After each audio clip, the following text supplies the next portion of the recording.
नमस्कार मित्रांनो, आपल्या चॅनलमध्ये तुमचं पुन्हा एकदा स्वागत आहे मित्रांनो. तर बघू शकता हे सिंगल फेजचं बोर आहे, म्हणजे त्याच्यामध्ये पाणी कमी लागलेलं आहे आणि त्याच्यामुळं सिंगल फेजची मोटर टाकलेली आहे. तर असं पाणी चलतंय आपल्या घरच्या नळा इतकं पाणी चलतंय, म्हणजे ही आपल्या घरच्या नळा एवढा पाईप हे वरला ह्याचा, तर एवढा भरून इथपर्यंत मारतं आहे. असं थोडी म्हणजे एक काकडभर मोरी मारते व्होल्टेज असल्यावर. तर मित्रांनो, आपल्या चॅनलमध्ये तुम्ही नसाल तर आपल्या चॅनल उत्तरेश्वर चाटीत ब्लॉग ही सबस्क्राईब करून ठेवा, जेणेकरून तुम्हाला अशीच नवनवीन माहिती मिळत राहील. तर मित्रांनो, आज इथं येण्याचं कारण म्हणजे कसं आहे, भरपूर शेतकऱ्यांनी मला फोन केले. चंद्रपूर, बुलढाणा, नाशिकहून केला, पुन्हा नंतर गेवराई आमच्या इथं, नंतर बीड जिल्ह्यातून काही केली, नंतर पुन्हा तिकडं सोलापूरहून काही केले. तर मित्रांनो, इतक्या लांब आम्हाला पाणी बघण्यासाठी जाणं शक्य नाही. तर कैकाचे 2 बोर केले गेले, तर ते तिसऱ्यासाठी आपल्याला बोलवित होते. परंतु 300-300 किलोमीटर अंतर असल्यामुळं आपल्याला तिथपर्यंत जाणं शक्य नाही. त्याच्यासाठी कॉम्बो व्हिडिओ काढावा म्हणलं. कोणी म्हणतंय ब्लास्ट घ्यावा का, कोणी म्हणतंय रिबोर करावा का, कोणी म्हणतंय आम्हाला खाली पाषाण लागला मग खालून क्रशिंग काढून घेतला तर जमेल का. तर ह्याच्यावर सविस्तर माहिती देणार आहे मी आज. तर व्हिडिओ शेवटपर्यंत नक्की बघा. आवडल्यास चॅनलला सबस्क्राईब करा, लाईक करा आणि कमेंट करा तुम्हाला कशाबद्दल व्हिडिओ पाहिजे आणि तुम्ही आमचा व्हिडिओ कुठून बघताय. तर पहिला प्रश्न की आपला बोर समजा चालतोय, परंतु आपल्या बोरच्या शेजारी आपला मोठा एक नाला आहे समजा, आणि किंवा ओढा आहे, नदी फुल भरून चालते ती, आणि पावसाळ्यात तर एकदम नदीच्या बाहेर पण पाणी जाते. तरी पण शेतकरीचा प्रश्न असतो की आमचा बोर फुल चालत नाही, कारण त्याला वरून जिथपर्यंत कच्चं रान आहे तिथपर्यंतच कच्चं आहे, आणि नंतर आपल्या बोरला खाली एकदम पाषाण लागलेला, आणि त्याच्यामुळं जे वरून पाणी येतं आहे तिथपर्यंत आपला क्रशिंग टाकलेला असतो अशा पद्धतीनं. तर त्या क्रशिंगमुळं काय होतं आहे की त्या क्रशिंगमुळं आपल्या बोरमध्ये पाणी येत नाही. मग खाली पाषाण असतो आहे. मग क्रशिंगमधून पाणी नाही येत आणि खालून पाषाण असल्यामुळं खालून पण पाणी येत नाही. जेणेकरून तुमच्या साईडनं वडा पण वाहिलेला असेल तरी पण तुमच्या बोरला पाणी येत नाही, कारण तुमच्या बोरला खाली पाषाण आहे आणि वरून जे आहे ते आपला क्रशिंगमुळं बाहेरले जरी बाहेर अडवून राहतील. तर त्यासाठी काय करायचे, तुम्ही क्रशिंग टाकता वेळेस क्रशिंगला होल पाडून घ्यायची त्यांच्याकडून, कारण खाली पाषाण असल्यामुळं खालून काही पाणी येत नाही. तुम्हाला आलं तर क्रशिंग वॉटर पाणी येणार, आणि क्रशिंग जास्त अंतरावर असे होल पाडायचे. जवळजवळ पाडताल तर क्रशिंगची जी एकजूट जी मजबूती असते ती कमी होते, आणि त्याच्यामुळं कारण लांब लांब बोळं पाडायची ह्याला. तर क्रशिंगला लांब लांब बोळं पाडून तुम्ही क्रशिंग टाकून घ्या, आणि जमलं तर जर 40 फूट असेल तर दोन्ही क्रशिंग पाईपाला 20-20 फुटाचे क्रशिंग पाईप असतील, त्या 20-20 फुटाच्या क्रशिंग पाईपाला तुम्ही होल पाडून घ्या, जेणेकरून तुम्हाला त्या होलमधून तरी पाणी येईल. खालून पाषाणातून नाही आलं तरी त्यावरल्या जे आपलं पावसाळ्याचं पाणी, तर त्या पावसाळ्याच्या जे सीझनमध्ये तरी तुम्हाला पाणी येईल. तर त्याप्रमाणे तुम्ही तसं करा, आणि तुम्ही होल पाडून घ्या. तर होल बोर घेता वेळेसच पाडून घ्या, कारण डबल मशीन आणायची म्हणलं तर क्रशिंग पाईप एकतर बरोबर निघत नाही, मग डबल तुम्हाला क्रशिंग पाईप टाकावं लागेल, आणि ढासळलं तर रिबोर करावं लागेल. त्याच्यामुळं बोर घेतानाच तुम्ही क्रशिंग पाईपाला तशा पद्धतीनं होल पाडून घ्या. ते झाला एक मुद्दा. तर आता मुद्दा नंबर 2. तर एकजण म्हणले की आमचं पाणी आहे पण आमचा पॉईंट चुकला आहे असं वाटतं आहे आम्हाला, तर त्याच्यामध्ये ब्लास्ट करावं का. तर त्याच्याबद्दल थोडंसं सांगतो. तर त्याच्याबद्दल सांगायचं असं की तुम्हाला एक्झॅक्ट माहिती पाहिजे की आपल्याला ह्या बोरला अशा अशा ठिकाणाहून थोडंसं ओलं आलं होतं आतमध्ये, आणि चिखल पण आला होता थोडा, परंतु बोर चालत नाही जास्त. थोडं एक 15-20 मिनटं चालते आणि नंतर आपला बोर चालत नाही.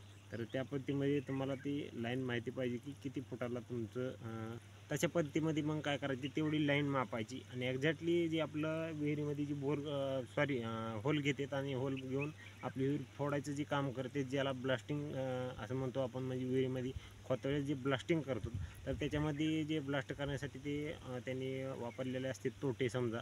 तर ते तोटे तुमच्या ह्याच्याप्रमाणे घ्यायचे, 2 किंवा 1 असं तुमच्या ह्याच्याप्रमाणे 1 बी घेतला तरी चालते, आणि तुमची ती लाईन फक्त एक्झॅक्टली माहिती पाहिजे, आणि तिथपर्यंत तुम्ही ती तोटा सोडायचा आणि तिथंच ब्लास्ट करायचा, जेणेकरून तुमच्या जर तिथं आसपास जर तुमचा पॉईंट समजा इथं आहे आणि तुमचा झारा जर इथं असेल, तर मित्रांनो हे पॉईंट चुकला आहे म्हणायचं. मग इथं जर तुम्ही ब्लास्ट केला तर इथलं पाणी आतमध्ये त्या ठिकाणावर येऊ शकतं, परंतु काय माहिती का की एक्झॅक्टली त्याच ठिकाणावर तुम्ही ब्लास्ट करायचा, जेणेकरून तुम्हाला ती जी साईडला जी जाणारं पाणी समजा, तर ह्या बोरच्या समजा इथून जर पाणी चाललं आहे आणि तुमचा बोर हित आहे, तर तुम्ही ब्लास्ट जर केला तर हे पाणी आतमध्ये ह्या बोरमध्ये येऊ शकते. तर अशा पद्धतीनं तुम्ही ब्लास्ट करायचा आणि ब्लास्ट करताना काळजी एवढी घ्या की तुमचा एक्झॅक्टली म्हणजे जिथं तुमचं ओलं लागलेलं आहे किंवा तुम्हाला जिथं कच्चा म्हणजे थोडंफार पाणी आलं होतं पुन्हा जर पाणी येणं झालं तर तशा ठिकाणी तुम्ही ब्लास्ट करू शकता. तर ज्याला चालू बोर आहे तर काही ठिकाणं असं आहे की बोरं त्यांची चालू आहेत परंतु त्याला जास्त पाणी पाहिजे असते, मग ती म्हणते किंवा ब्लास्ट करावं का. तर तुमचं आहे ते पण पाणी एखाद वेळी जाऊ शकते आणि नेम लागला तर तुमचं फुल पण बोर चालू शकते, म्हणजे सध्या आहे त्याच्यापेक्षा जास्त पण चालू शकते. तर मित्रांनो हे झाले 2 पॉईंट. आता तिसरा पॉईंट म्हणजे असा की आपल्या बोरमध्ये एकदमच फेल गेला आहे बोर आणि उलचक हे आलं म्हणजे आपलं काय म्हणतात त्याला आपण ओलं आलं आणि मग पाणी बी येत नाही मध्ये काहीच नाही, फक्त ओलं आलं होतं. तर अशा पद्धतीमध्ये काय करायचं आपण, आपल्यापाशी ज्या आजूबाजूला आपल्या मोठे मोठे तळे असतात किंवा जे ते ह्याचं पालन करताय म्हणजे कसं की खेकडा, जे काळा खेकडा असतो ते पाषाणाला पण बोळ पाडतो. तर त्या पद्धतीचा खेकडा म्हणजे खेकडा पालन जे करतात का त्यांच्याकडून हे करायचं. तर एक अर्धा पाऊण किलो जे काय तुम्हाला जे गवसेल समजा, फक्त त्याला म्हणायचं की बाबा पाषाणाला जी बोळ पाडतो खेकडा त्या अशा पद्धतीने मला खेकडा देतो.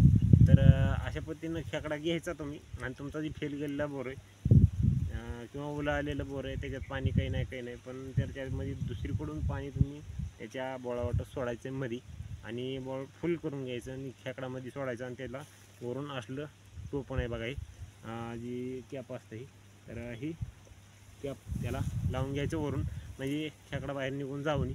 एक लय झालं खेकडा म्हणल्यावर 1000-1500 लय झालं 700-800 किंवा 1500पर्यंत तुम्हाला खेकडा भेटून जाईल. आणि अशा पद्धतीनं तुम्ही खेकडा सोडायचा आतमध्ये आणि खेकडा काय काम करणार आहे ते पण तुम्हाला सांगतो.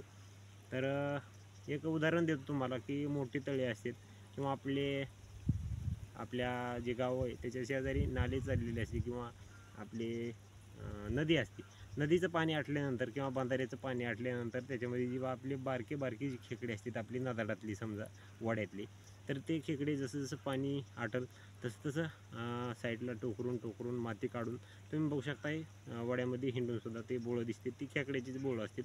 आणि ते जसं जसं पाणी बाहेर म्हणजे बंद होत जाईल यायचं नदीमध्ये, तसं ते पाण्याच्या प्रवाहाने खेकडे बाहेर जातात आणि तेच काम ह्या बोरमध्ये आपलं खेकडा करणार आहे. मग काय होणार की तसं जसं जसं पाणी लांब जाईल तसं त्या ह्याच्यामध्ये आपल्या बोरमध्ये जिकडं ओलं आहे किंवा जिकडं कच्चं रान आहे तिकडं ते खेकडा कोरून आतमध्ये मटेरियल आणणार आणि जिथं पाण्याचा साठा आहे तिकडल्या दिशेनं जाणार, कारण जिकडं गारवा आहे जमिनीमध्ये ओलावा तिकडं ती खेकडा बोळ पाडत असतोय आणि बोळ तिकडं पाडल्यानंतर काय होणार की त्या एखाद्या वेळेस मोठ्या तळ्यामध्ये पण जाऊ शकतो ते खेकडा आणि मोठ्या तळ्यामध्ये जर गेला का एखाद्या जे की उन्हाळाभर आटत नाही खेकडा, तर तशा तळ्यामध्ये जर गेला तर तुमच्या बोरला पाणी उन्हाळाभर पण कमी पडणार नाही. तुम्ही किती पण पाणी म्हणजे पाणी उपसण्यासाठी मोटर टाका मोठी, तुमचं पाणी किंचित पण कमी होणार नाही, कारण ते मोठ्या तळ्यामध्ये खेकडा गेलेला असतो. तुम्हाला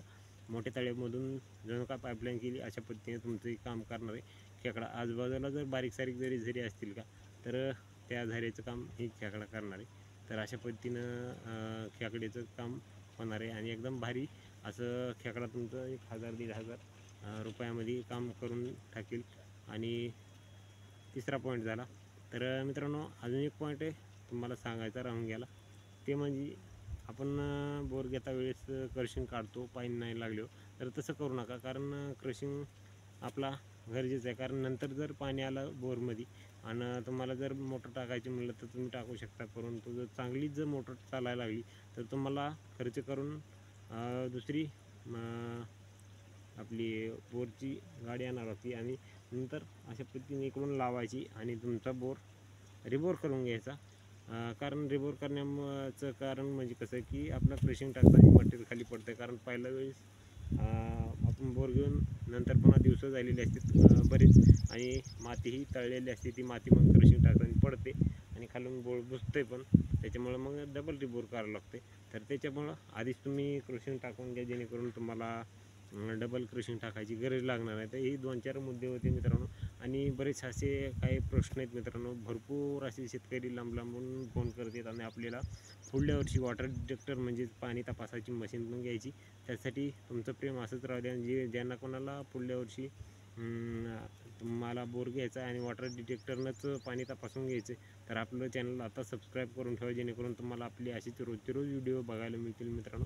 आणि शेतीतले नवनवीन बोर खोदायलेले म्हणजेच मशीन पॉईंट बघायलेले किंवा आपण पण बघतो पाणी. जर जे कोणाला बघायचं असेल तर त्याने कमेंट करा खाली, मला नंबर दिला जाईल मित्रांनो. जर लांब असेल तर आमचं येणं शक्य नाही मित्रांनो तिथपर्यंत, कारण असेच आम्ही इथं आसपासच्या एरियामध्ये आम्हाला भरपूर फोन येतात मित्रांनो. तिथंपर्यंत जातो, पण 200-300 किलोमीटर अंतर आम्हाला इथून जाणं येणं शक्य नाही मित्रांनो. बाकीची पण कामं असतात मागं त्याच्यामुळं. तर पुढल्या वर्षी आपण नक्कीच अख्ख्या महाराष्ट्रामध्ये हिंडण्याचा प्रयत्न करू. वॉटर डिटेक्टर जी मशीन आहे ते ह्याच्याहून बारामतीहून आणायची ठरवली आम्ही. तर पुढल्या वर्षी तुम्हाला तुमच्या भेटीला आम्ही येऊ, महाराष्ट्रभर दौरा करू. तर मित्रांनो, ही होती आजची माहिती आणि मुद्दे. तर तुम्हाला कशी वाटली माहिती ती कमेंट करून नक्की कळवा. तर चला भेटू दुसऱ्या व्हिडिओमध्ये. तोपर्यंत आपलं चॅनल सबस्क्राईब करून ठेवा आणि तुम्हाला आवडलं असेल तर लाईक शेअर सबस्क्राईब करा. आणि तुम्हाला व्हिडिओ दुसरा कोणत्या म्हणजे विषय पाहिजे, बोरला काही प्रॉब्लेम असतील तर त्याचा पण व्हिडिओ बनवू आपण. तर कशाविषयी म्हणजे बोरचा काही प्रॉब्लेम असला ते विषय सांगा, आपण त्या विषयावर व्हिडिओ बनवू. तर चला भेटू दुसऱ्या व्हिडिओमध्ये. तोपर्यंत रामकृष्ण हरी.